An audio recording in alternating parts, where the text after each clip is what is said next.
किल bill एक ऐसी action movie franchise जो कि पॉप कल्चर के अंदर काफ़ी ज़्यादा फेमस है। इस फ्रेंचाइज ने सिर्फ एक्शन मूवीज़ को ही नहीं बल्कि गेम्स को भी इंस्पायर करा है। एंड ये फ्रेंचाइज सिर्फ फॉरेनर्स के लिए ही नहीं बल्कि हम इंडियन एक्शन मूवी लवर्स के लिए भी काफ़ी ज़्यादा स्पेशल है।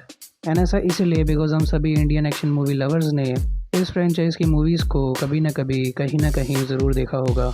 इस फ्रेंचाइज की शुरुआत 2003 में हुई थी एंड ये मूवी अपने टाइम के हिसाब से काफ़ी आगे थी।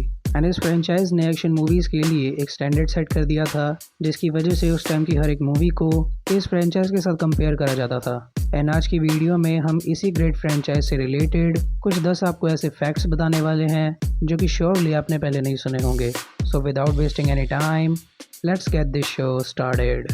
फैक्ट नंबर 1, किल बिल का idea Quentin Tarantino and Uma Thurman को पल्प फिक्शन की शूटिंग के टाइम पे आया था, जहाँ पर इस मूवी की शूटिंग करते time Uma Thurman and Quentin Tarantino के बीच में एक काफ़ी अच्छा बॉन्ड क्रिएट हो गया था, जहाँ वो रात रात भर बैठकर different movies, genres and different projects के बारे में डिस्कस करते थे। एंड ऐसी बातचीत के दौरान एक दिन उनके माइंड में किल बिल का प्लॉट आया, जहाँ पे उन्होंने एक ब्राइड को इमेजिन करा जिसके वेडिंग डे के दिन कुछ लोग उस पर हमला करते हैं एंड उसके ग्रूम को मार देते हैं। बट समहाउ ब्राइड उस ट्रेजेडी को सरवाइव कर जाती है, जिसके बाद वो उन अटैकर्स को वन बाय वन ढूंढ कर मार देती है। एंड इसी प्लॉट के अंदर क्विंटन टेरेंटिनो ने कुंग फू, रिवेंज ट्रॉप एंड स्वॉर्ड फाइटिंग को मिलाकर किल बिल का ब्लूप्रिंट तैयार करा। फैक्ट नंबर 2, किल बिल फ्रेंचाइज के अंदर उमा थर्मन ने मोस्ट ऑफ द स्टंट्स खुद परफॉर्म करे थे एंड अपने स्टंट्स को सही तरीके से परफॉर्म करने के लिए उन्होंने 8 महीने तक इंटेंस ट्रेनिंग करी थी, जहाँ पर उन्होंने katana fighting tactics, martial arts, swordsmanship, strength, conditioning, flexibility and endurance training करी थी। फैक्ट नंबर 3, क्या आपको पता है कि Kill Bill volume 1 and volume 2 असल में एक सिंगल मूवी होने वाली थी।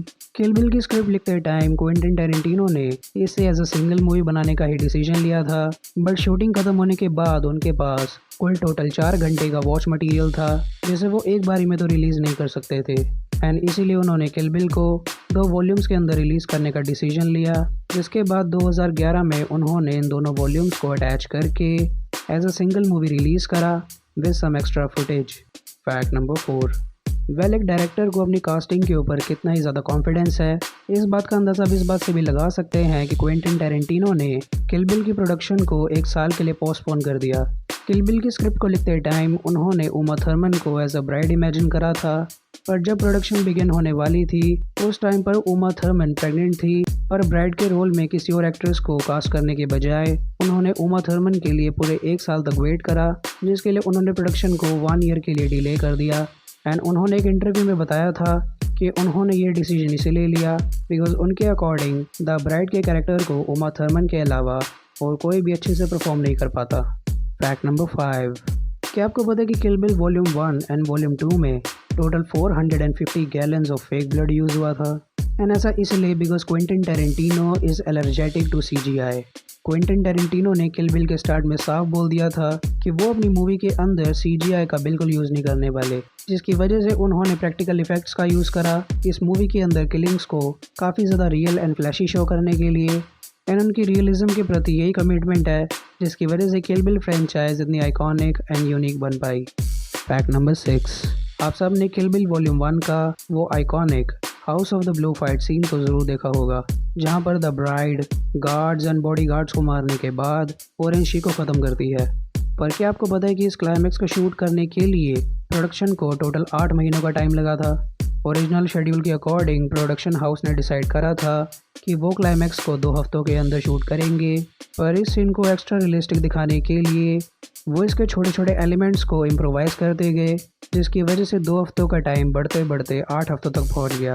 फैक्ट नंबर 7, आप सब ने कभी ना कभी ज़रूर सोचा होगा कि द ब्राइड ने वॉल्यूम 1 एंड वॉल्यूम 2 में टोटल कितने लोगों को मारा है। पहले इस सवाल का जवाब देना थोड़ा कॉम्प्लिकेटेड है एंड ऐसा इसलिए बिकॉज वॉल्यूम 1 के क्लाइमैक्स सीन के अंदर हमें एक एग्जैक्ट नंबर नहीं पता कि द ब्राइड ने उस सीन के अंदर कितने गार्ड्स को मारा था, जिसकी वजह से इसका कोई एग्जैक्ट आंसर तो नहीं है, बट अप्रॉक्सीमेटली देखा जाए तो there are more than 90 peoples जिन्हें द ब्राइड ने दोनों वॉल्यूम्स के अंदर मारा था। फैक्ट नंबर 8, आपने किल बिल वॉल्यूम 1 के अंदर उमा थर्मन का वो आइकॉनिक ट्रैक सूट तो देखा होगा जिसके अंदर उसने ऑरेंज शी को ख़त्म करा था।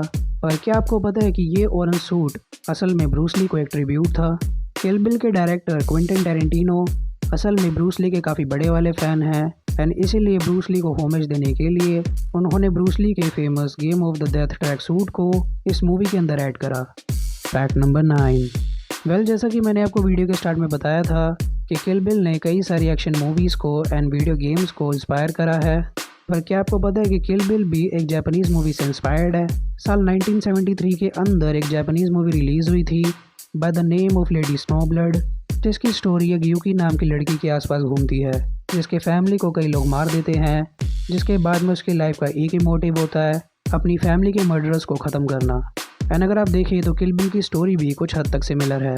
एंड इसी के साथ में आपने किल बिल वॉल्यूम 1 का वो आइकॉनिक क्लाइमेक्स सीन तो देखा होगा जहां पर ब्राइड ऑरेंज शी को ख़त्म करती है। ये सीन भी लेडी स्नोब्लड के एक सीन से इंस्पायर्ड है, जो कि आप इन दोनों की सिमिलैरिटीज़ से साफ ही देख सकते हैं। Fact number 10। आपने किल बिल फ्रेंचाइज का यह आइकॉनिक विसल सीन तो ज़रूर देखा होगा।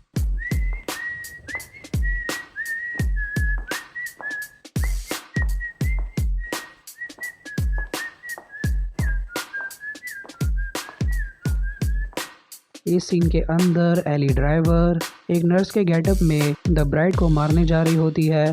पर क्या आपको पता है कि ये विसल कभी भी स्क्रिप्ट का पार्ट ही नहीं थी। एली ड्राइवर के कैरेक्टर को पोर्ट्रे करने वाली एक्ट्रेस डेरिल हैना ने इस सीन को इम्प्रोवाइज़ करा था, जहां बाद में जाकर उन्होंने इस सीन के अंदर विसल ऐड करी। एंड ये सीन क्विंटन टैरेंटिनो को इतना ज़्यादा पसंद आया कि उन्होंने इस सीन को इस मूवी के फाइनल ड्राफ्ट के अंदर ऐड कर दिया। तो ये थे किल बिल फ्रेंचाइज से जुड़े कुछ इंटरेस्टिंग फैक्ट्स एंड मैं होप करता हूँ कि आपको मेरी ये वीडियो पसंद आई होगी। अगर आपको मेरी ये वीडियो सच्ची में पसंद आई then like share and subscribe for more such videos. मैं मिलता हूँ आपसे अपनी नेक्स्ट वीडियो में, तब तक के लिए गुड बाय।